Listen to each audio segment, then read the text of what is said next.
आप सभी को जय मसीह की। परमेश्वर पिता का धन्यवाद देते हैं आज की इस संध्या काल समय के लिए कि उसने हमें जूतों की ज़मीन पर रखा है और एक अद्भुत प्रकाशन के साथ हम आपके सामने आए हैं। और जो आज का हमारा प्रकाशन है, अपने जीवन में आत्मिक अगुवों को पहचानें, क्योंकि हमारा जो जीवन है मसीही जीवन है, ये एक आत्मिक जीवन है और हम सभी को एक अगुवा दिया जाता है जिसे हम पास्टर कह सकते हैं, प्रेरित, भविष्यवक्ता। हर एक रूप में परमेश्वर हमें अगुवा को देता है हमारे जीवनों में कि वो हमें आत्मिक शिक्षाओं में बढ़ाएं। और हमें बहुत जानना जरूरी है कि हमारा जो आत्मिक अगुवा है वो किस रीति से है। अगर हमें अगुवे की पहचान नहीं होगी तो जैसा हमारा अगुवा होगा हमारा जीवन भी वैसा ही हो जाएगा मेरे प्रियो। तो हम आज देखेंगे कि हमारे जीवन में आत्मिक अगुवे को हम किस रीति से पहचानें और उस अगुवे के पीछे हम किस रीति से चलें। अगर हमारा मेंटर, हमारा अगुवा, हमारा चरवाहा सही है तो हमें वो सही संगति पर और सही शिक्षा पर लेकर जाएगा मेरे प्रियो। जब हम अगुवों के बारे में सोचते हैं तो हमारे सामने एक प्रश्न आता है कि अगुवा कौन है और हमारे आत्मिक जीवन में एक अगुवे का होना क्यों ज़रूरी है ना। कि अगुवा कौन है, सब ये सोचते हैं कि मेरा अगुवा कौन है। ठीक है, हर एक अपने पास्टर को अगुवा समझता है, लेकिन हो सकता है वो पास्टर आपका अगुवा ना हो, परंतु एक आत्मिक आपका टीचर और हो सकता है प्रभु के कोई दास जो आपके आत्मिक अगुवे के रूप में परमेश्वर ने आपको दिया है, वो हो सकते हैं। और हम ये सोचते हैं हमारे जीवन में अगुवे का होना क्यों ज़रूरी है, क्योंकि हम जानते हैं मेरे प्रियो, बाइबल हमको बताती है कि हम क्या हैं, हम प्रभु यीशु मसीह अपने जीवित परमेश्वर की भेड़ें हैं और वो हमारा चरवाहा है।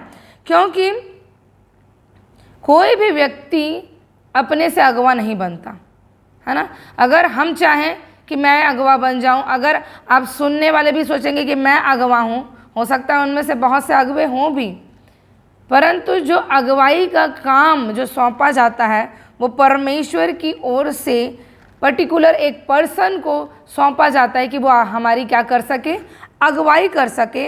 और ये परमेश्वर का चुनाव होता है मेरे प्रियो। हमेशा हम ध्यान रखेंगे कि जो अगुवा है वो परमेश्वर की ओर से चुना गया जन है, चाहे वो मेंटर के रूप में हो, चाहे कोई प्रभु के बड़े दास प्रेरित हो, चाहे भविष्यवक्ता हो, चाहे आपके गुरु हो, चाहे आपके पासवान हो। इनका चुनाव परमेश्वर की ओर से होता है। ये अपने से नहीं खड़े हो गए कि हम चलो हमको बाइबल का नॉलेज है तो हम बांट दें, क्योंकि बाइबल बताती है कि जो अगुवे हैं वो भारी दंड के योग्य होंगे अगर वो अपनी भेड़ों की सही रीति से चरवाई नहीं करते। तो एक बहुत बड़ी जिम्मेदारी का काम होता है और परमेश्वर इसको नियुक्त करता है। हम वचन से देखेंगे, वचन में जाएंगे और हम देखेंगे कि कैसे ये परमेश्वर का चुनाव है, कि अगुवा किस रीति से परमेश्वर की ओर से चुना गया है। इब्रानियों की पत्री हम निकालेंगे, इब्रानियों की पत्री उसका 5वां अध्याय पद 4, इसमें इस प्रकार से लिखा है, यह आदर का पद कोई अपने आप से नहीं लेता जब तक कि हारून के समान परमेश्वर की ओर से ठहराया ना जाए। यहाँ पर बाइबल हमें बता रही है प्रियो कि ये एक आदर का पद है। अगुवाई करना, अगुवा होना, एक लीडर होना, ये एक आदर का पद है। और ये कौन देता है, बाइबल में बता रहे हैं पुराने नियम में जिस प्रकार से हारून का वंश याजकीय सेवकाई के लिए चुना गया, उसी रीति से परमेश्वर अपने अगुवों को नियुक्त करता है। ये परमेश्वर की ओर से ठहराया जाता है, बाइबल बता रही है हमको। तो हर एक अगुवा किसकी ओर से है, परमेश्वर की ओर से। ठीक है, लेकिन हम आगे भी देखेंगे कि हर एक अगुवा सही है कि नहीं, इसको भी जानना ज़रूरी है ना। हमारा टॉपिक यही है कि हम अपने जीवन में आत्मिक अगुवे को कैसे पहचानें, कि मेरा अगुवा जो है वो आत्मिक है कि नहीं, कहीं संसारिक तो नहीं। तो बाइबल बताती है कि हम पेड़ के द्वारा उसके फल को क्या करते हैं, पहचानते हैं कि ये पेड़ जो लगा है, संसारिक एक वृक्ष लगा है, तो जब उसमें फल आता है तो हम जानते हैं। अगर आपको पेड़ के बारे में नहीं भी मालूम तो आप जब उसमें फल लगेगा तो आप जान जाते हैं कि ये आम का है, ये जाम का है, ये केला का है। और हर प्रकार के जो वृक्ष हैं वो अपने फलों के द्वारा क्या किए जाते हैं, पहचाने जाते हैं। वैसे ही आपका आत्मिक अगुवा भी अपने आत्मिक फलों के द्वारा, अपने आत्मिक वरदानों के द्वारा पहचाना जाता है प्रियो। अगर वो आत्मिक है तो उसमें आत्मिक वरदान दिखेंगे, आत्मिक फल दिखेंगे, आत्मा के फल दिखेंगे, और आप जान सकोगे कि ये परमेश्वर की ओर से है मेरा अगवा, और कोई दूसरा परमेश्वर का दास या अगवा उसकी बातों को क्या कर सकता है, क्लियर करता है कि हाँ, ये जो सेवकाई दे रहा, ये जो वचन की शिक्षाओं को दे रहा, ये क्या है, सत्य है और सही है। हालेलुया। और जो अगवा है वो परमेश्वर के वचन के द्वारा नियुक्त किया गया है, क्योंकि वो लोगों के लिए क्यों ठहराया गया है, उसकी शिक्षा, लोगों को परमेश्वर के वचन की शिक्षा को देने के लिए, आत्मिक रीति से उनको बढ़ाने के लिए, आत्मिक और शारीरिक रीति से, दोनों रीति से वो क्या करता है, कलीसिया को, मसीह की देह को क्या करता है, वो बढ़ाता है। आपका अगुवा क्या करता है, आपको बढ़ाता है हर एक क्षेत्र में, चाहे वो आत्मिक हो चाहे वो शारीरिक हो। जब आपको आत्मिक शिक्षा मिलती है कि आपको किस रीति से प्रार्थना करना है, किस रीति से वचन मनन करना है, किस रीति से उपवास करना है, किस रीति से बोना है, जब आपका अगुवा सही तरीके से इन चीज़ों की शिक्षा को आपको देता है तो आप आत्मिक रीति से भी बढ़ते हैं और आप शारीरिक रीति से भी क्या करते हैं, बढ़ते हैं और उन्नति को प्राप्त करते हैं। हालेलुया। अगुवा का हम मान ले सामान्य भाषा में तो लीडर या चरवाहा, ठीक है। मैंने जैसे बताया आपको, एक अगुवाई करना मतलब किसी झुंड को क्या करना, आगे लेकर चलना। क्या एक ही व्यक्ति का अगुवा हो सकता है? अगुवे के पीछे एक पूरी भीड़ होती है, अगुवा आगे चलता है, उसके पीछे भीड़ होती है। जिस प्रकार चरवाहा आगे आगे चलता है और भेड़ उसके पीछे पीछे चलती है, जहाँ जहाँ चरवाहा जाएगा भेड़ वहीं जाएगी। और एक अच्छा चरवाहा अपनी भेड़ों की चरवाई सही रीति से करता है। हम हमेशा ध्यान दें कि हमारा चरवाहा कैसा है, कि हमारा अगुवा हमको किस रीति से शिक्षा दे रहा है। क्या हम उसकी शिक्षा से बिल्ड हो रहे हैं, हम बढ़ रहे हैं, हम उन्नति को कर रहे हैं? अगर तो आप उन्नति को कर रहे हैं, अगर आपको सही शिक्षा मिल रही है, तो आप ये जान लें, निश्चित कर लें कि आपका चरवाहा क्या है, परफेक्ट है। आपको परमेश्वर ने एक सही चरवाहे को नियुक्त करके दिया है कि आपकी वो अच्छी रीति से चरवाही करे। हम सांसारिक बातों में देखें कि जब भेड़ों को चरवाहा लेके जाता है तो क्या वो सूखी और मरुभूमि में ले जाता है, जहाँ जल नहीं हो, जहाँ घास नहीं हो। लेकिन हम देखते हैं एक अच्छा चरवाहा होगा तो वो उसको क्या करता है, जहाँ घास है, जहाँ पेड़ पौधे हैं, जहाँ जल है, ऐसे स्थानों में ले जाता और उनको चराता कि मेरी भेड़ें भूखी ना रहें। उसी रीति से आपका जो आत्मिक अगुवा है वो आपको क्या करता है, उत्तम रीति से आत्मिक भोजन को देता, उत्तम रीति से वचन की शिक्षाओं को देता, ताकि आप क्या रहें, हुष्ट पुष्ट रहें, बलवंत रहें। आप आत्मिक क्षेत्र में भी बढ़े और आप शारीरिक क्षेत्र में भी क्या हो, बढ़ सके। प्रियो, हम दोनों बातों को देखेंगे कि अगर आपका चरवाहा, आपका अगुवा उत्तम है तो वो आपको कैसे लेके जाएगा, और अगर आपका चरवाहा किसी और आत्मा के चलाए चल रहा है तो वो आपको कहाँ लेकर जाएगा। हम देखेंगे पहला थिस्सलुनीकियों उसका 2 अध्याय पद 7 और 8 कि परमेश्वर ने हमें अगुवे क्यों दिए हैं। हम देखेंगे पहला थिस्सलुनीकियों 2 अध्याय पद 7 और 8, उसमें इस प्रकार से लिखा है, परंतु जिस तरह माता अपने बालकों का पालन पोषण करती है वैसे ही हमने भी तुम्हारे बीच में रहकर कोमलता दिखाई है, और वैसे ही हम तुम्हारी लालसा करते हुए न केवल परमेश्वर का सुसमाचार पर अपना अपना प्राण भी तुम्हें देने को तैयार थे, इसलिए कि तुम हमारे प्रिय हो गए थे। प्रियो, यहाँ पर पौलुस थिस्सलुनीकियों की कलीसिया को बता रहा है कि उसने किस रीति से थिस्सलुनीकियों की कलीसिया को शिक्षा दिया और किस रीति से उसने उनकी चरवाई करी। वो बता रहा है कि जिस रीति से माता अपने बच्चों का क्या करती है, पालन पोषण करती है, जब बेबी छोटा होता है उसको क्या करती है, समय पर दूध पिलाती है। जब बच्चा बड़ा होता है उसको फिर हेल्दी डाइट देना चालू करती है। जब उसके दांत आते हैं चबाने के लायक तो उनको क्या करती है, ऐसा तगड़ा भोजन देती है कि वो क्या कर सके, उनको चबा सके, खा सके और हुष्ट पुष्ट और बलवंत हो सके। उसी प्रकार पौलुस बताता है कि हमने भी तुम्हारे ऊपर क्या दिखाई है, कोमलता दिखाई। हमने भी माता की तरह तुम्हारे क्या किया, पालन पोषण किया। किससे? वचन से, वचन की शिक्षाओं से, संगति के द्वारा। और वैसे ही हम तुम्हारी लालसा करते हुए न केवल परमेश्वर का सुसमाचार पर अपना अपना प्राण भी तुम्हें देने को तैयार थे। आप सोचिए, हम जानते हैं पौलुस की शिक्षाएं, पौलुस ने किस परिस्थिति में इन पत्रियों को लिखा है।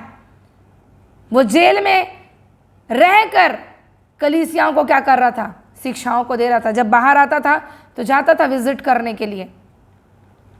आप ये सोचिए, वो कह रहा है कि हमने प्राण देने तक तुम्हें शिक्षाओं को दिया, हम अपने प्राण को भी देने के लिए तुम्हारे लिए क्या हो गए, तैयार हो गए। प्रिय अगवा, सोचिए आपके लिए किस भी परिस्थिति में रहे, वो आपको क्या करता है कि मेरे लोग, मेरे जो भाई बहन है वो क्या रहे, सही संगति में रहे, सही शिक्षाओं में रहे, आत्मिक शिक्षाओं में क्या कर सके, वो बढ़े और फलवंत हो सके। इसलिए कि तुम हमारे प्रिय हो गए थे। जब आप जानते हैं, जब बच्चा छोटा रहता है, माँ का लगाव रहता है, उसके बाद जब वो उसका पालन पोषण करती है, एक अटैचमेंट हो जाता है उसके साथ। उसी रीति से जब हम कलीसिया के अंग हैं, हम कलीसिया के साथ जुड़े हैं, तो जो अगवा है उसके साथ हमारा क्या होता है, एक अटैचमेंट होता है, एक लगाव होता है। आप उसके दुख के समय दुखी होते हो, आप जब वो खुश होता है तो आप उसके साथ आनंद करते हो, उसकी हर एक परिस्थिति में आप उनकी सहायता करते हो। क्यों? क्योंकि उसने एक माता की तरह, एक अच्छे अगवे की तरह हमारा क्या किया है, पालन और पोषण किया है। ऐसे अगवों का हमारे जीवन में होना बहुत ज़रूरी है मेरे प्रियो। एक अच्छे अगवे में ये क्वालिटी होती है कि वो चाहे किस भी परिस्थिति में रहे, वो आपको सही शिक्षाओं को देगा और सही रीति से क्या करेगा, आपको बढ़ाएगा, आपकी उन्नति करेगा। इसलिए हमारे जीवन में एक अच्छे लीडर का, एक अच्छे अगवे का होना बहुत ज़रूरी है। अगर अगवा सही नहीं, सही शिक्षा नहीं, तो क्या करेंगी भेड़ें, क्या करेगी कलीसिया, ठोकर को खाएगी, उसको ठोकर लगेगी। जिस प्रकार से बहुत से लोग ठोकर खाते हैं। अगवे का काम है हमें मार्ग दिखाना, किस रीति से हमको दुनिया में चलना है, कैसी शिक्षाओं में चलना है, किस रीति से हमको वचन को पढ़ना, किस रीति से उसकी घोषणाओं को करना, कैसे अपने प्रार्थनाओं को वचन के आधार पर तैयार करना। एक अच्छा लीडर आपको ये सारी चीज़ों को क्या करता है, सिखाता है। कब आपको उपवास रहना है, कब आपको बोना है, क्योंकि वो चाहता है मेरे प्रियो कि आप सारे क्षेत्र में क्या रहें, परफेक्ट रहें, ब्लेस रहें। इसलिए आज हमने इस टॉपिक को लिया। क्यों? क्योंकि अगवों के ऊपर बहुत बड़ी जिम्मेदारी है। अगर अगवा सही नहीं तो अगवा तो नाश होगा, अपने साथ उन लोगों को भी जो उसकी अगुवाई में चल रहे हैं, जो उसकी अधीनगी में हैं, उनको भी वो क्या कर देगा, ले जाकर उस गड्ढे में जो नाश होने के लिए रखी गई है उसमें ले जाएगा।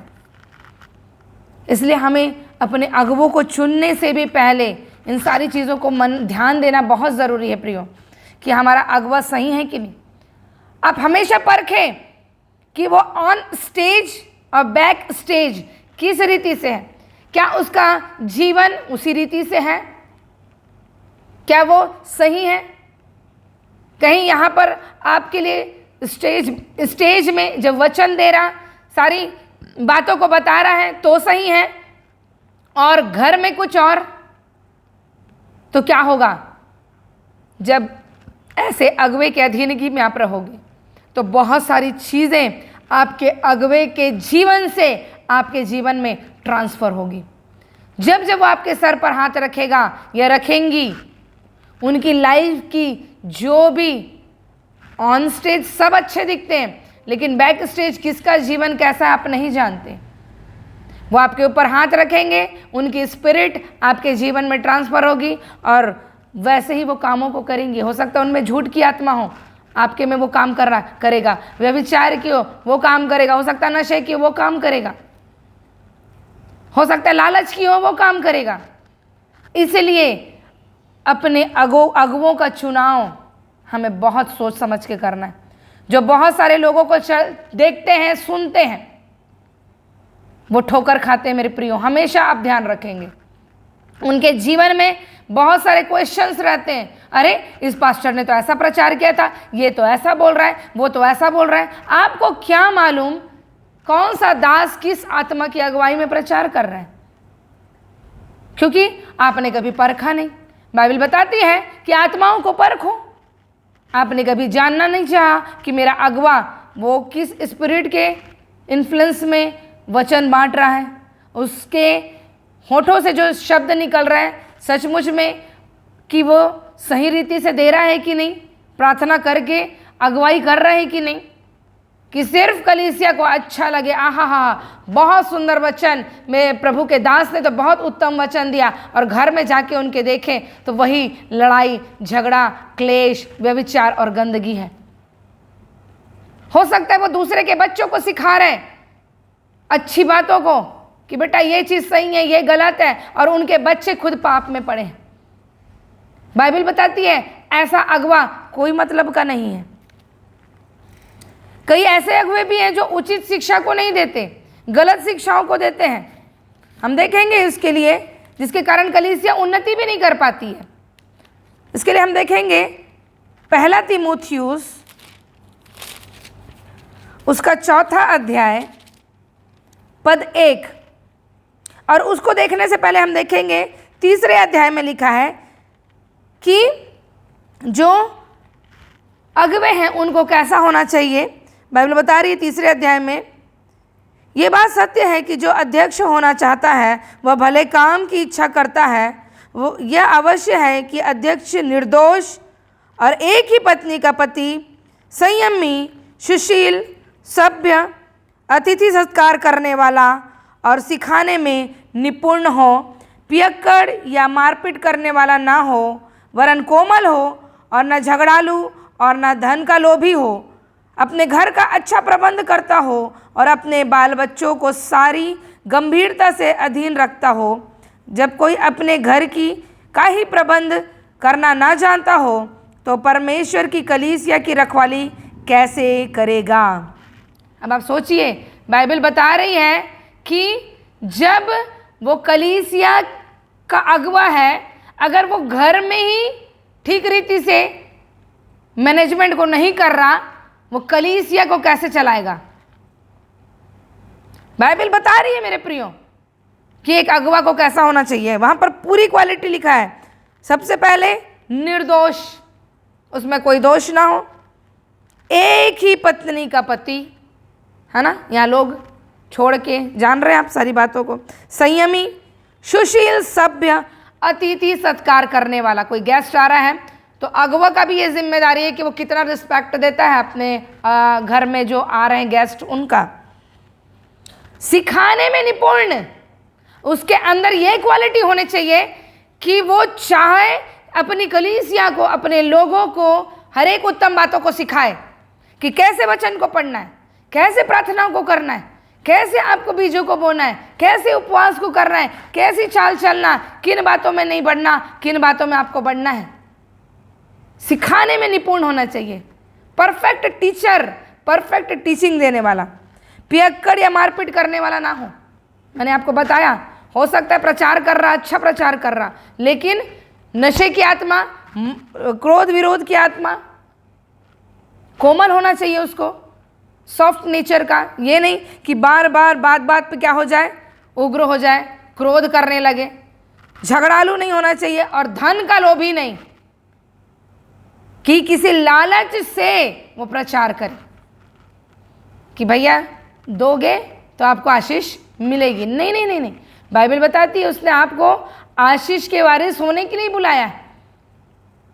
हम भी यही शिक्षाओं को देते हैं आप लोगों को निरंतर, कि बाइबल बताती है सुसमाचार जो सुनाता उसकी मजदूरी उसको दी जाती है, परंतु किसी लालच के अगर कारण वो सुसमाचार दे रहा है मेरे प्रियो, तो आप ध्यान रखें कि वो अगवा सच्चा नहीं हो सकता, क्योंकि उसके अंदर क्या है? लोभ है, उसके अंदर क्या है? लालच है।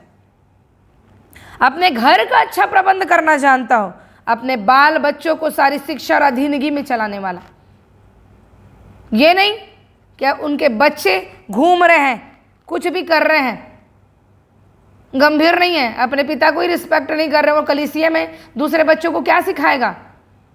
कलीसिया उसी के ऊपर उंगली उठाएगी कि आपके बच्चे ही तो सही नहीं है। आगे बोलता है, जब कोई अपने घर का प्रबंध करना ना जानता हो तो वो अपनी कलीसिया को कैसे सही रीति से चला सकेगा? फिर यह कि नया चेला ना हो, ऐसा ना हो कि अभिमान करके शैतान का सा दंड पाए। नया अगवा अर्थात जो नया मसीह में आया, नई शिक्षाओं को लिया, क्या होता है? वो बहुत एक्साइटेड रहता है, ऐसा जन बहुत एक्साइटेड रहता है कि मैं क्या क्या बांट दूं कलीसिया को, और वो खुद कन्फ्यूज़न हो जाता है, फिर कन्फ्यूज हो जाता है कि मैं क्या शिक्षा दूं, क्या ना दूं, क्या कैसा करूं। और ऐसे में भी क्या होता है कि गलत शिक्षाओं को देने के कारण वो दंड का भागी हो जाता है। फिर डीकन्स के लिए, सेवकों के लिए भी बाइबल बताती है कि किस प्रकार से सेवक हों। नीचे में 8 से जब आप 13 तक के पढ़ेंगे, फिर उसके बाद में जब आप 4था अध्याय पढ़ते हैं, वहाँ पर लिखा है अगर आपका अगवा, आप जिसकी अगुवाई में हैं उसको आपको परखना है, तो आप बाइबल में यहाँ पढ़ें, यहाँ पर लिखा है, परंतु आत्मा स्पष्टता से कहता है कि आने वाले समयों में कितने लोग भरमाने वाली आत्माओं और दुष्ट आत्माओं की शिक्षाओं पर मन लगाकर विश्वास से बहक जाएंगे। क्या होगा प्रियो? अंत के समय में है हम, यीशु मसीह का उठाया जाना, रैप्चर जब उनका हुआ फर्स्ट, और उसके बाद से अंत का समय स्टार्ट हो चुका। हम अंत के समय में, तो अंत के समय में क्या है? बोल रहे झूठे शिक्षक जो खड़े होंगे वो क्या करेंगे? गलत आत्माओं के चलाए चलेंगे और आपको क्या कर देंगे? विश्वास में बहका देंगे। अगर आपके पास वचन का ज्ञान नहीं रहेगा, आप क्या हो जाएंगे? बहक जाएंगे। यह उन झूठे मनुष्यों के कपट के कारण होगा जिनका विवेक मानो जलते हुए लोहे से दागा गया, जो विवाह करने से रोकेंगे। बोलेंगे विवाह मत करो, कोई ज़रूरत नहीं है, और भोजन की कुछ वस्तुओं से परे रहने की आज्ञा देंगे, जिन्हें परमेश्वर के ने इसलिए सृजा कि विश्वासी और सत्य के पहचानने वाले उन्हें धन्यवाद के साथ खाएं। कहीं होता है देखिए अगुवे, अरे मांस मटन नहीं खाना है, ये नहीं खाना है, वो नहीं खाना, ऐसा नहीं खाना, यहाँ नहीं खाना, वहाँ नहीं खाना। और मैंने आपको बताया है आखिरी पद में जब पढ़ेंगे वहाँ पर क्या लिखा है? 4 और 5वें में, क्योंकि परमेश्वर की सृजी हुई हर एक वस्तु अच्छी है और कोई वस्तु अस्वीकार करने के योग्य नहीं, पर यह कि धन्यवाद के साथ खाई जाए, क्योंकि परमेश्वर के वचन और प्रार्थना के द्वारा शुद्ध हो जाती है। आपको क्या करना है? आप कहीं भी खाएं, किसी भी स्थान में खाएं, आपको क्या करना है? वचन को अंगीकार करना है, प्रार्थनाओं को करना है और उसको लेना है, क्योंकि परमेश्वर ने उन चीज़ों को आपके और मेरे लिए भोजन की रीति पर खाने के लिए दिया है। जिन्हें जो रुचि है वो खा सकते हैं। जो मांस मटन नहीं खाते कोई बात नहीं है, आपके लिए साग भाजी है, आप उसको खाइए। वेज उनके लिए है, नॉन वेजिटेरियन है उनके लिए नॉन वेज है, जो जैसा खा सकते। बाइबल बताती है भोजन वस्तु या खाने के कारण, खाने की चीज़ों के कारण हमको परमेश्वर के कार्य को नहीं बिगाड़ना। हम खाने पीने से और ऐसी बातों से परमेश्वर के काम को ना बिगाड़ें। लेकिन जो झूठे शिक्षक होंगे वो बहुत सारी आपको बातों को, जो संसारिक बातें हैं उनको लेकर सिखाएंगे। खाना पीना क्या है? बाइबल बताती है जो तुम मुंह से खाते हो वो संडास से क्या हो जाता है? बाहर आ जाता है। जो हमने मुंह से खाया वो सुबह तक के बाहर हो गया, परंतु बाइबल ये भी बताती है कि जो आपके मन के द्वारा होकर मुंह से बाहर आता है वो आपको अशुद्ध और अपवित्र करता है। इसलिए अगुवों को पहचानना बहुत ज़रूरी है। हालेलुया। कि मेरा अगुवा कैसा है, कहीं वो गलत शिक्षाओं में तो मुझे नहीं चला रहा, कहीं वो वचन के खिलाफ तो नहीं जा रहा। और ये कब पता चलेगा? जब आप खुद स्वयं से वचन को मनन करेंगे, आप वचनों को पढ़ेंगे, मनन करेंगे, तब आपको पता चलेगा। हमें एक रीति विधि दी गई है, कौन सी वस्तु हमारे लिए शुद्ध है, कौन सी अशुद्ध है। अगर उसके अलावा वो कोई और चीज़ों को बता रहा है तो वो वचन के बाहर है। इसलिए अगुवा कैसा होना चाहिए? वचन के अंदर रहकर वो सेवकाई को दे, वचन से बाहर कोई भी बातें ना हो। हालेलुया।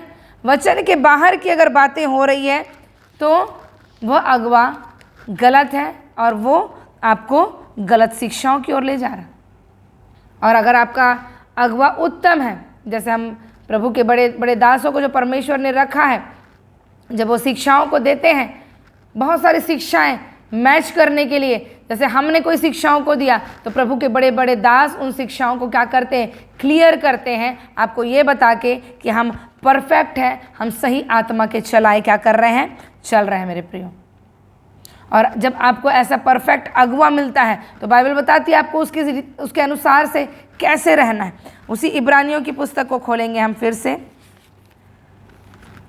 उसके 13 अध्याय में जाएंगे। इब्रानियों 13 अध्याय उसके पद 7 को हम पढ़ेंगे। इसमें इस प्रकार से लिखा है, जो तुम्हारे अगुवे थे और जिन्होंने तुम्हें परमेश्वर का वचन सुनाया है, उन्हें स्मरण रखो और ध्यान से उनके चाल चलन का अंत देखकर उनके विश्वास का अनुकरण करो। हालेलुया। परमेश्वर का वचन यहाँ पर हमारे पुराने अगुवों के बारे में बता रहा है, लेकिन अभी जो एट प्रेजेंट हमारे लिए अगुवे हैं, हमको उनको देखना है, हमको ध्यान से उनके कैरेक्टर को देखना है कि वो कैसे चालों को चलते हैं, किस रीति से आपको शिक्षाओं को दे रहे हैं, उनके जीवन में वो शिक्षाएं किस रीति से काम कर रही है और उनका क्या करना है, हमको उनके चाल चलन को देखकर उनका हमको क्या करना है? अनुकरण करना है। मतलब आपको अगुवों के समान क्या करना है? चलना है। अगर वो आपको वचन पढ़ने बोल रहे हैं तो आपको वचन पढ़ना है, मनन करने बोल रहे हैं तो मनन करना है, उपवास करने बोल रहे हैं, उपवास का दिन ठहरा रहे हैं, आपको उपवास करना है। आपको बोल रहे हैं कि प्रार्थनाओं करो, अगर प्रार्थना की जिम्मेदारी आपको समय निकाल के प्रार्थनाओं को करना है। आपको बीजों को बोने के लिए बोल रहे हैं तो आपको बड़े बड़े बीजों को परमेश्वर के राज्यों में क्या करना है? बोना है। क्यों? क्योंकि अगुवा उन्हीं चीज़ों को सिखाता है जो उसने किया है अपने जीवन में, क्योंकि वो ऐसे ही अगुवा नहीं बन गया, वो सीख कर करते हुए उन चीज़ों को उस अगुवेपन के स्टेज में पहुंचा है। और आप भी प्रियो जो शिक्षाओं को ले रहे हैं, हो सकता है आपके जीवन में भी ऐसा समय आए कि परमेश्वर आपको अगुवाई दे, अगुवा बनाए और आप एक झुंड को क्या कर सके? लेकर चल सके। तो आपको अपने लीडर को, अपने अगुवों को क्या करना पड़ेगा? फॉलो करना पड़ेगा कि मेरा अगुवा कैसा है, कैसी बातों को करता है, कैसी कैसी परिस्थितियों में वो स्थिर रहा है, और उसके अनुसार से आपको चलना होता है। इसी 13 के 17 में क्या लिखा है? अपने अगुवों की आज्ञा मानो और उनके अधीन रहो, क्योंकि वे उनके समान तुम्हारे प्राणों के लिए जागते रहते हैं, जिन्हें लेखा देना पड़ेगा। वे यह काम आनंद से करें, न कि ठंडी सांस ले लेकर, क्योंकि इस दशा में तुम्हें कुछ लाभ नहीं। अब आप ये सोचिए, बाइबल बता रही जो आपके अगुवे हैं वो आपके लिए कितनी मेहनत को कर रहे हैं, बताइए। वो आपके प्राणों के लिए जागते रहते हैं, बता रहा है बाइबल। क्या करता है अगुवा? अपने लोगों के लिए प्रार्थना करता है। हम क्या कर रहे हैं? अनुग्रह मिनिस्ट्री के लिए प्रार्थना कर रहे हैं। जितने लोग जुड़े हैं तो हम उनके लिए प्रार्थना कर रहे हैं। जितने प्रार्थना निवेदन आ रहे हैं प्रार्थना कर रहे हैं। 24 घंटा हम क्या कर रहे हैं? प्रार्थनाओं को कर रहे हैं प्रियो। और जब हम इन प्रार्थनाओं को कर रहे हैं और इन सारी चीज़ों को कर रहे हैं तो परमेश्वर क्यों ना हमें सही रीति से बढ़ाएगा।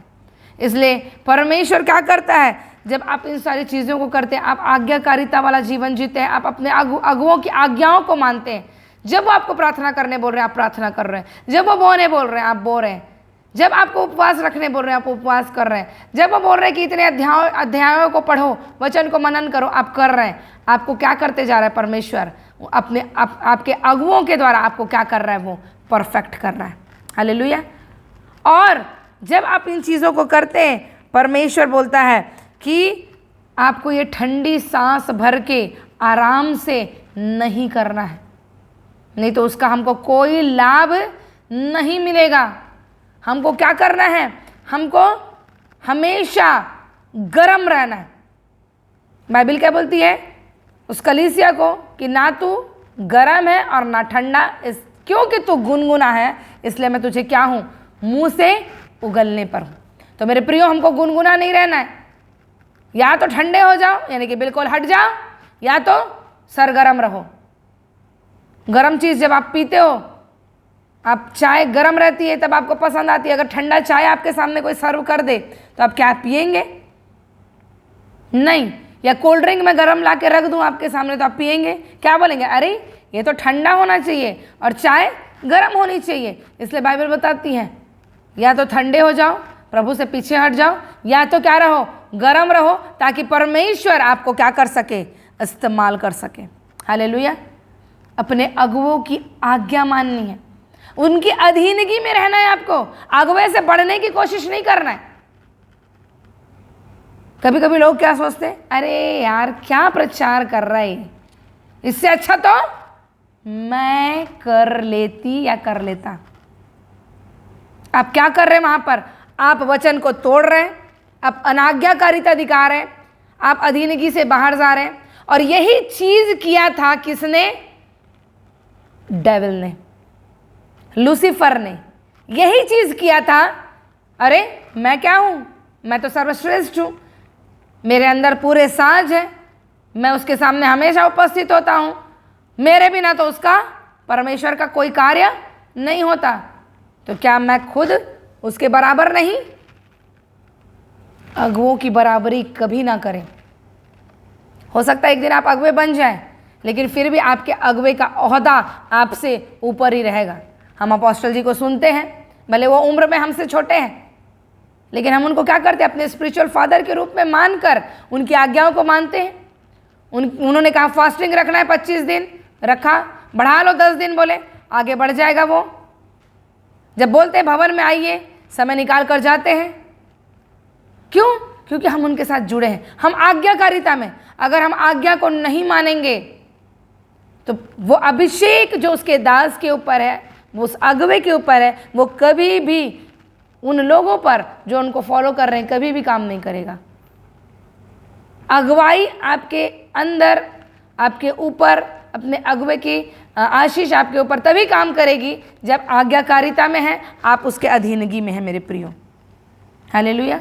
इसलिए हमारी लाइफ में बेस्ट लीडर का होना बहुत ज़रूरी है। अगर आपका अगुवा उत्तम है तो आपका जीवन परफेक्ट है मेरे प्रियो। आप बिल्कुल उस स्थान में जाएंगे जो परमेश्वर ने आपके लिए और मेरे लिए नियुक्त किया है। इसलिए अपने अगुवे को आप ज़रूर सुने ध्यान से और देखें कि उसका जीवन कैसा है। ज़्यादा अगुओं को, ज़्यादा लोगों को, ज़्यादा प्रभु के दासों को सुनने की ज़रूरत नहीं है। अगर आपने एक टीचर रखा है, अगर आपने एक आत्मिक पिता रखा है, इनफ है आपके लिए। हम प्रभु के दास को जब सुनते हैं, उन्होंने कहा मेरी उंगली पे गिने हुए लोग हैं जिन्होंने मेरे सर पर हाथ को रखा है। मेरे उंगली पर गिने हुए लोग हैं जिनको मैं सुनता और देखता। उतने ही लोग होने चाहिए। उंगली से बाहर, उंगली भी ऐसा नहीं कि 10 उंगली है तो 10 हो जाए, 1 2 3 इससे ज़्यादा नहीं। और वो भी उनकी शिक्षाओं को सुने जिनकी शिक्षाएं क्या होती है? मिलती जुलती है। ये नहीं कोई उत्तर दिशा की बात कर रहे तो कोई दक्षिण दिशा की, कभी भी फिर मैच नहीं होगी बातें। इसलिए हमको क्या करना है? उन्हीं दासों को सुनना है जो पवित्र आत्मा की अगुवाई में होकर वचन को क्या कर रहे हैं? बांट रहे हैं। हम देखेंगे पुराने नियम से नए नियम में किस प्रकार से परमेश्वर ने हमारे लिए लीडरों को नियुक्त किया। हम जानते हैं सबसे बड़ा अगुवा, जिसकी सबसे बड़ी पुस्तकों को आप पढ़ते हैं, मूसा, किस रीति से एक अच्छे लीडर के रूप में उसने क्या किया? इजरायलियों की अगुवाई की। उसके बाद यहोशू आगे उसको लेकर गया, नेहमिया, दाऊद, सुलेमान, शमूएल, एलिया, एलीशा, ये सब क्या? एक अच्छे अगुवे की रीति पर अपने लोगों को उन्होंने क्या किया, परफेक्ट रीति से सिखाया। इनके सारे मेंटर रहे। अब देखिए, मूसा ने अभिषेक किया यहोशू को, वो आगे लेकर गया, ठीक है। दाऊद, सुलेमान, अब देखेंगे शमूएल, एलिया ने किसको नियुक्त किया अपने बाद, एलीशा को।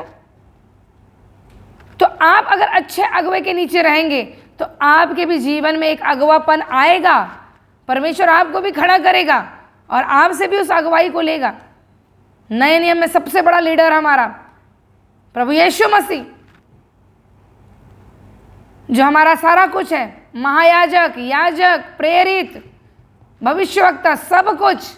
अब आपको किसी की ज़रूरत नहीं। जब आपका भविष्यवक्ता यीशु है तो, उसका वचन है तो कोई भविष्यवक्ता की ज़रूरत नहीं, किसी प्रेरित की ज़रूरत नहीं आपको संसार में, क्योंकि वो आपका प्रेरित है, वो आपका महायाजक है, वो आपका याजक है।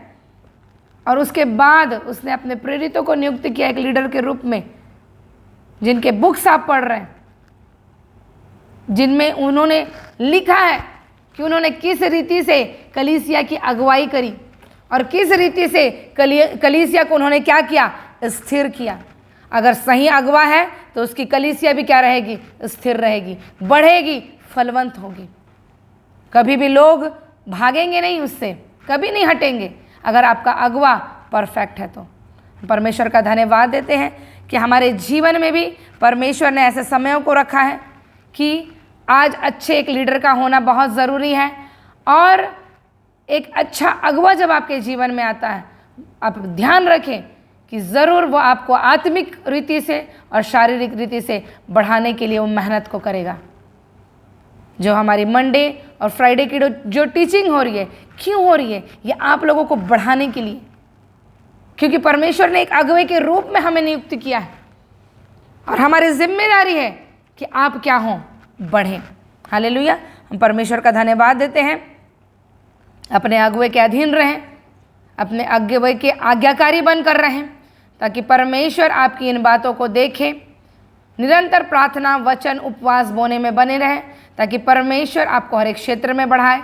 आपके अगुवे के द्वारा वो ब्लेसिंग आपके जीवन में ठहरे और परमेश्वर आपको बहुतायत से इस्तेमाल कर सके। हम परमेश्वर का धन्यवाद देते हैं इस सुंदर से वचन के लिए। पवित्र आत्मा परमेश्वर आपको इस वचन को समझने और बूझने की शक्ति दे और अच्छे रीति से आपको वचन में आगे बढ़ाता ले चले। अनुग्रह मिनिस्ट्री की ओर से मैं आप सभी का थैंक्स करती हूँ और ये आशा रखती हूँ कि निरंतर आप इन शिक्षाओं में बने रहें और आगे बढ़ते जाएं। प्रभु परमेश्वर आप सभी को बहुतायत की आशीष दे। God bless you all.